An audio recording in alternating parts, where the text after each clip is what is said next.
Hey guys, welcome back to What Would the Auntie Say with your girl, Auntie. In today's episode, we're diving straight into the deep end and we're discussing everything self-love and what that looks like. And I'm not talking about the cute version of self-love that you see on social media, although face masks, bubble baths, makeup, all of that stuff is somewhat a part of it. I'm talking about the real stuff, the inner work, the messy, uncomfortable conversations that you might have to have with yourself in order to truly find self-love. And as you know, I've been on a real journey of self-love and healing, and I guess I'm still on it, but I've come so far on this journey that I have so much to share, and hopefully some of it may help you. But before we get into it, I just want to say a huge thank you to everyone that watched or listened to the last episode and heard my story. I'll be honest, that was one of the most somewhat uncomfortable things I've ever done, but at the same time, I feel so proud of myself to be able to sit here and talk about something that is so vulnerable to me, I guess. And I genuinely feel so much lighter. As you guys know, I've been online for almost 13 years and I pride myself in being the type of person that is very open, very real, and very relatable. And where I was hiding so much of what I was going through because I really did just have to go through it alone. I just felt like I was carrying this big dark cloud, this dark secret, and I felt like I was being dishonest with all of you.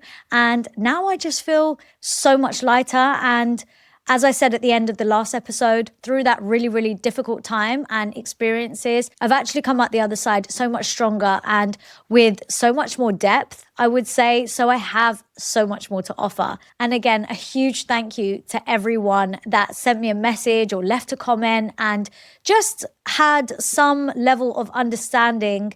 And I don't expect everyone to understand. I really don't. But for the ones that have taken time to say something nice or supportive, I really appreciate it. But enough about me. Let's get into today's episode and make sure you stay listening to the end because Agony Aunt is back. I'll be going through some of the dilemmas or confessions that you guys have sent me and reacting to those. Firstly, I want to talk about what self-love truly means to me. For me, self-love is truly choosing yourself. It means respecting yourself. If you can truly respect yourself, that is the highest form of self-love, in my opinion. Even when it comes to relationships, and I'm going to speak on romantic relationships, for example, and this is something I've always said. Someone can tell me that they love me, but for me, I want respect more than I want love. If I am shown the highest form of respect, then I truly know that you love me. If you're able to disrespect me, then surely that's not what love is. And so if that's how I see it with the way someone else treats me, that's also how I see it with how I treat myself. If you can allow someone else to disrespect you, then you are showing that you have a lack of self-respect, which means if there's a lack of self-respect, then there's a lack of self-love. You don't love yourself enough to be respected by yourself, and you don't love yourself enough to be disrespected by somebody else. This is not something where you just flip a switch and you're like, okay, I'm going to love myself today and I'm going to show myself the highest form of respect every day, all day. It's a journey. It's going to be highs and lows. And I guess you learn self-love and self-respect through different experiences and time. And I think it's also really important to mention, as a brown girl from a Punjabi community, I don't think self-love is actually ever taught to us. This is something that I guess everyone has to teach it to themselves. But I think culturally, we are taught so much to think about other people and put other people before us that it doesn't actually allow us to show ourselves self-love, self-respect, boundaries, all of these other things. And I'm saying brown girl as an umbrella term because I know this isn't just a Punjabi issue. This is probably an issue in so many ethnic communities where we're taught to put others first before ourselves. And in some ways, that is a beautiful thing to be so considerate of others, you know, but at the same time, it can be quite damaging in other instances. And being someone from an ethnic background and speaking from a place of culture, it's almost like we have to do double the work to find that self-love and find that self-respect because we are also breaking generations of cycles and patterns that have been going on and on and on for generations. And we also have to try and change the minds of the people before us, of our elders, and it can be really tricky. Sadly, our elders or people before us, they didn't really have the opportunity to choose themselves, and we do. In fact, we're almost taught that if we are to choose ourselves, we're selfish, and that comes with a lot of guilt instead of self-love. The idea of choosing yourself is almost a crime. What do you mean you're putting yourself first before other people? What do you mean you have boundaries? So let's break down the real pillars of self-love. And like I said, I am not talking about the cutesy stuff that you see on Instagram. Although that is a version of self-love, it's okay to show yourself self-love by, taking time out, putting a face mask on, going and getting a massage, spending time with loved ones. Yes, that is a type of self-love. Of course it is. But the stuff I'm talking about today is the real deep dive on your inner self, how to love yourself from within you, inside your mind. Because let me tell you, your mind is the thing that is going to play you the most. It is the thing that you need to have control of the most. Honestly, when people used to say to me, you need to love yourself, you need self-worth, la, la, la, la, la.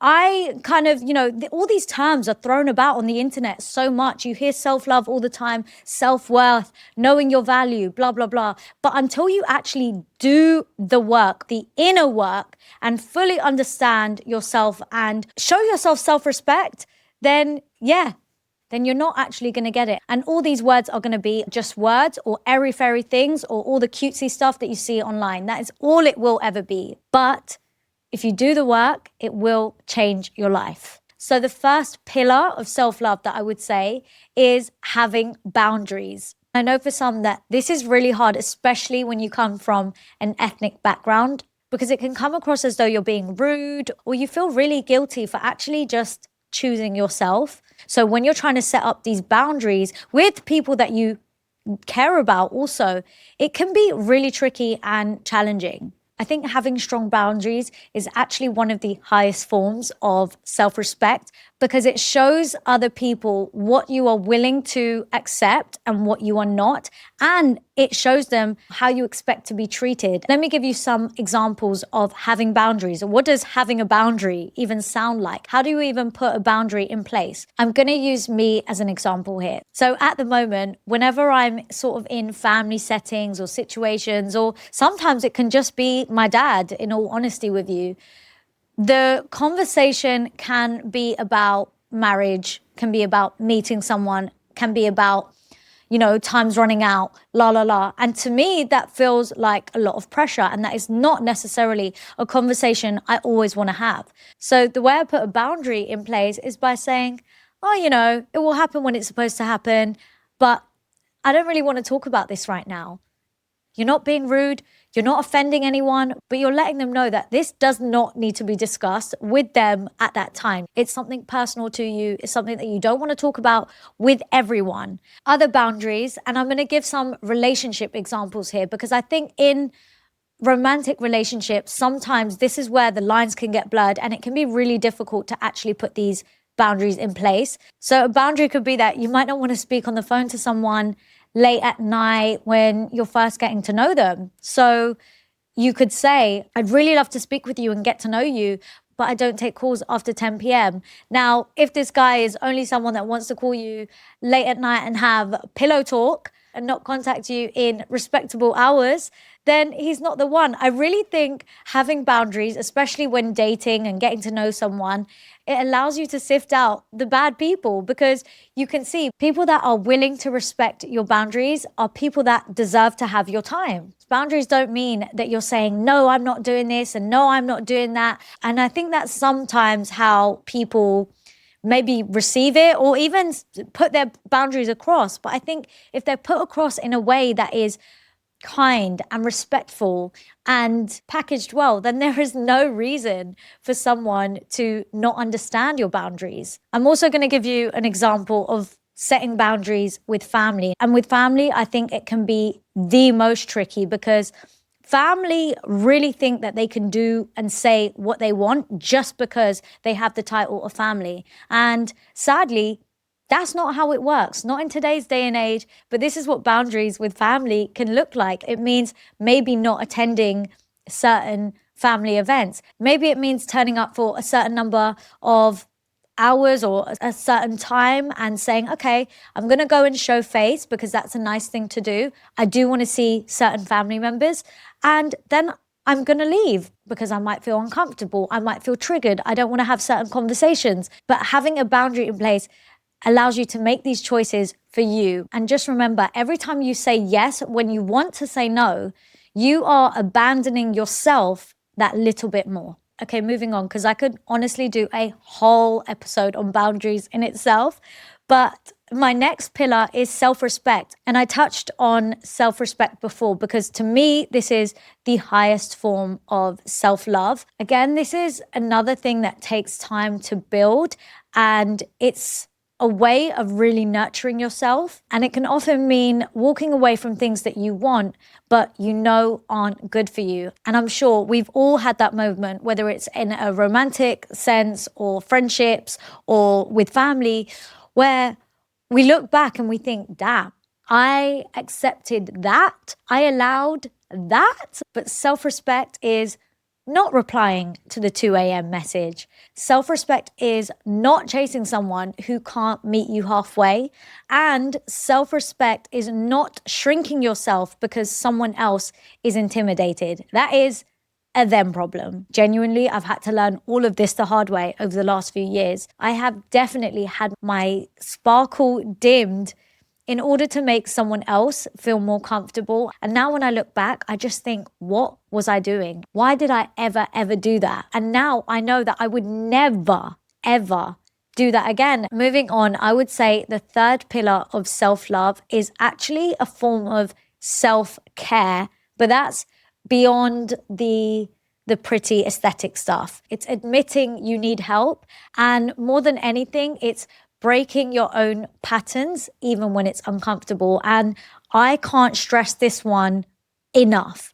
Now, if you really want to see a shift in yourself and actually do the work, it would be to take a deep dive and dissect yourself. It means taking accountability for the part that you play in the things that go wrong in your life. It is never 100% someone else or something else. You will always have some role to play in that. And it's so important that you understand what that is, why that is, where's that coming from? Why did I make those choices?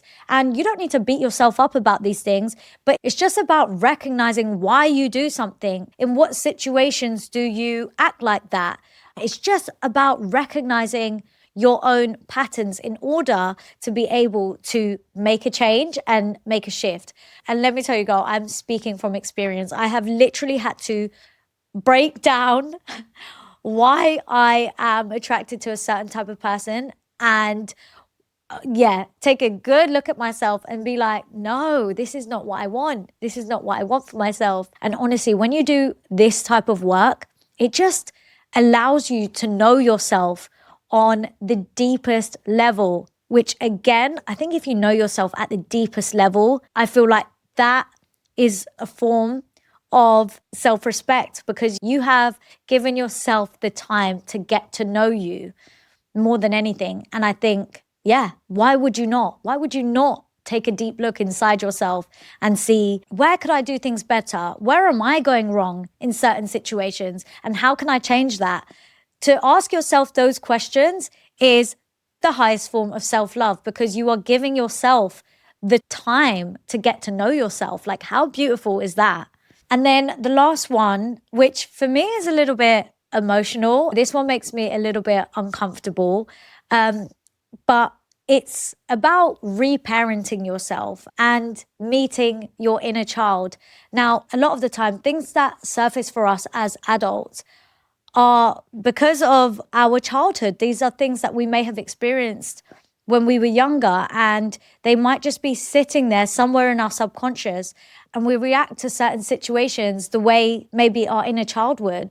And sometimes those childhood wounds, they haven't been healed. And, we're just growing up, getting on with life, trying to do the next thing, the next thing, the next thing. When are we actually taking the time to heal those old wounds so that we can be better adults and better for the people around us? So this is kind of linked to the last point that I was making about breaking your own patterns and asking yourself, the questions and taking a deep dive within yourself to analyze yourself. I want to say, do it with kindness. Do it as though you are parenting your inner child. You're asking yourself these questions from a place of love, not a place of disappointment, not a place of anger, from a place of love. Just imagine a parent is asking their child, why did you do that? What made you do that? What made you feel that way? How would you do things differently? If a parent was speaking to a child with love, that's how you need to be speaking to yourself, to your inner child,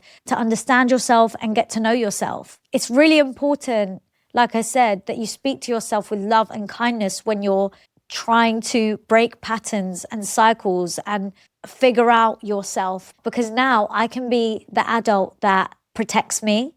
I can be the adult that doesn't abandon me, and I can be the adult that encourages me because I understand myself. This isn't something that just happens overnight, but doing all of this is an opportunity to rebuild yourself, and more than anything is to get your power back. So I'm going to set you all a challenge, and this week I want you to try and set one boundary that you've been avoiding. So we're going to start there. It could be very simple. It could be something small. It could be something big, but just one boundary that you've been avoiding. Before we get onto Agony Arch and I go through some of your dilemmas, I just want to remind you that you are the longest relationship you are ever going to have. So treat yourself like someone you don't want to lose. And more than anything, if you don't love yourself properly, how will you teach others to love you? Whew, that was a mic drop moment. I feel like I'm on a roll today. But I feel really, really strongly about all of this. I've learned a lot. I've been through a lot. And now I'm here to share it with you. But anyway, let's get on to some of your dilemmas. Let's do Agony Arch. It's been a hot minute since I have done this, and I'm really excited. Okay, so thank you to everyone that sent in their dilemmas. And just know, I'm not a professional by any means. These are just my thoughts and my opinions. So take it or leave it, do what you want with it. But hopefully, maybe it might help. So I'm just going to pick a few. The first one is, how soon should you tell your parents about a guy you're dating? I'm Indian and he's white. Well, the fact that you've stated that he's white kind of sounds like that might be an issue. I don't know. And if it is, I would say the sooner you tell them, the better. And then you know what the situation is. That way you don't get so far deep into something and then find out that your family's going to lose their absolute mind. But yeah, it also just depends on how you and your family do things. For me personally, I don't tell my dad about anyone until I am serious. He doesn't want to know. Like, I try and tell him, especially now that I'm a lot older. I'm in my 30s. So now I try and tell him like what's going on, what my situation is. I try and let him know, but he doesn't want to know. He doesn't want to know until I meet the one, until I'm ready to be like, Dad, this is the guy I want to marry. So I have to respect that. That's his boundary, okay? So again, it just depends on what your relationship is like with your parents and how comfortable you are talking to them about these things. But if the fact that he's white is going to be an issue, then I would talk to them sooner rather than later, just so that, you know what's going on. Okay, so the next one is, to what extent do you involve your partner in your culture if you're an interracial couple? Oh my God, I love this one. I love this question. I would say you involve them in everything. Like, wouldn't you want them to be heavily involved in your culture? And I would only do that if you know that you're going to be able to do the same the other way. If you are going to fully embrace his culture and get involved, want to learn everything, then yeah, get him involved in everything. Why not? I think that's the beauty of being in an interracial relationship, that there are two completely different cultures coming together. And I believe it will only work if you are able to embrace all of it together. It's not one over the other. Great question. Great question. I love that. Okay. So my next one is, hey, Anshul. Hey, girl. I'm in a situationship that I want to be committed. What should I do? Now, I feel like situationships are such a thing in today's day and age, but they are such a waste of time. They're a waste of time. If you want commitment, why are you in a situationship? The fact that you've allowed yourself to be in a situationship with someone and he's already getting all of the benefits of a relationship being with you, why would he commit when he knows that he can already have you as a situationship? Why would he commit when he already gets to spend time with you? This is why at the very beginning, when you're getting to know someone, you need to make it very clear, I want commitment from the beginning. I don't know about turning a situationship into something committed. Maybe it does happen. Yeah, I don't know if you're going to get the commitment, to be honest, if you're already in the situationship. But shoot your shot, girl. Shoot your shot. I would just tell him, listen, this is what I want. If he says, that's not what I want, I can't commit, I still want to be friends, I still like this, how this is going, or I still, cut it, okay? Cut it. If you listen to a single word I said in this episode, then you'll know you need to cut it, okay? Okay, I've had a couple of these to do with sister-in-laws, so I'm going to read one of them, and it says, hate my sister-in-law. She's made my brother so weird. He stopped talking to me. We were so tight. Now, hate is a strong word. Hate is a strong word towards your sister-in-law. But what I really want to say here is, yeah, your sister-in-law might be a little bit weird. She might have made your brother a little bit weird. But this isn't all her. This is also your brother too. I'm sorry to tell you, but he is also allowing her to maybe control a situation. He's choosing not to talk to you. Everyone has a choice. Maybe he's choosing her over you.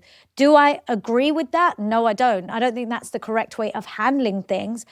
But let's not put all the blame on her, because he's also allowing some of the situation by maybe not standing up for himself, maybe not speaking up and saying, hey, I still want to talk to my sister. I don't know what the situation is. Obviously, I don't have a lot of context here, but it's really, really important to not put all the blame on one person here. And I think your brother also has a role to play in this. And he's also acting weird. He has a choice to behave differently. He has a choice to speak to you. And it's a real shame that he's choosing not to and maybe allowing a certain situation. So that's what I'm going to say on that. And the last one is, I'm 29 years old and the pressure of being married is really starting to get to me. Any tips? Girl, how long have you got? I'm going to do an entire episode on the pressure of bloody getting married and dating and all of that, because it's just not cool. It's not okay. All I can say is nothing good comes out of pressure. If you put pressure on yourself or you allow others to put pressure on yourself, you don't set those boundaries, you will make the wrong choices. You will potentially rush things. You will potentially look past certain things, and you might just make the wrong choices because of pressure. So the best thing to do is to try and take the pressure off, try and set those boundaries.